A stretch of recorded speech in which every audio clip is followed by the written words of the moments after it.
аавдаа би эрхэлдэг байсан гэд. Тэгээ эрхлэхдээ дааж давшгүй бүх юмыг ээж аваасаа нэгдэг байсан тийм Тэнгэрийн одыг буулгаад ир тэгвэл би тэгмээр байна. Эсвэл тэнд байгаа солонгыг аваад ир би ингэмээр байна гэж эрхэлдэг. Өвдөг шалбалсан чулууны өөрийг нь ойлгохыг үзмээр байна гэдэг шиг бид нар ээж аваасаа юу хүсэж ийн дааж давшгүй юмыг эрхэлж туниж гуйж нэгдэг байсан шиг өнөөдөр ээж аав чинь нийгмийн харилцаанд оролцохгүй болчихсон гэртээ уйдаад байж байгаа. Хайр халамж анхаарал бага байгаа. Тэгэхээр хизээж харамсахгүй тулд аав ээжтэй өөрийнхөө хайрлах цаг заваасаа гаргаасаа чамайг яаж хайрладаг байсан шиг тэр цаг завыг гаргаарай гэдэг өнцгөөс бичигдсэн энэ шүлгийг өөрийнхөө мэдрэмжээр хүргэлээ. Заавал сонсоорой.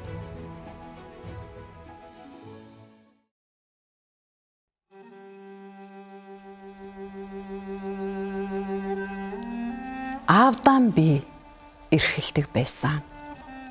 Аавдан би эрхлэхдээ алтан гад содны аргамжааг буулгаж зээрийн шагаанда холбоё гэж аадрын сүүлчийн солонгыг барьж шилбүрийнхээ үзүүрт уйна гэж үлгэр дуустал үүр цайлгахгүй гэж өлөн шүүдрийг өдөр өнжөнө гэж аавдан би эрхэлдэг байсан.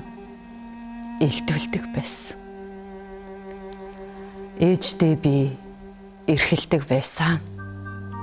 Ээжтэй би эрхлэхдээ үлзийт булгийн халгааны өргөс болгоныг нь түлгэнэ гэж өвдөг шалбалсан чулууны өөрийг нь ойлгохыг үзнэ гэж намайг өсгсөн өвөөгөө холоо явахт нь авцарна гэж намрын шуудыг буцаахгүй гэж нуурын хөөнд тоглосноо гэж ээжтэй би эрхэлдэг байсан. Илтвэлдэг байсан.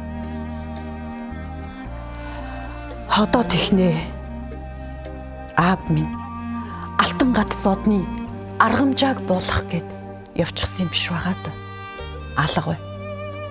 Үлзийт булгийн халгааны өргөс болгоныг нь түүнэ гэд ижийн ирээгүй юм биш байгаа да.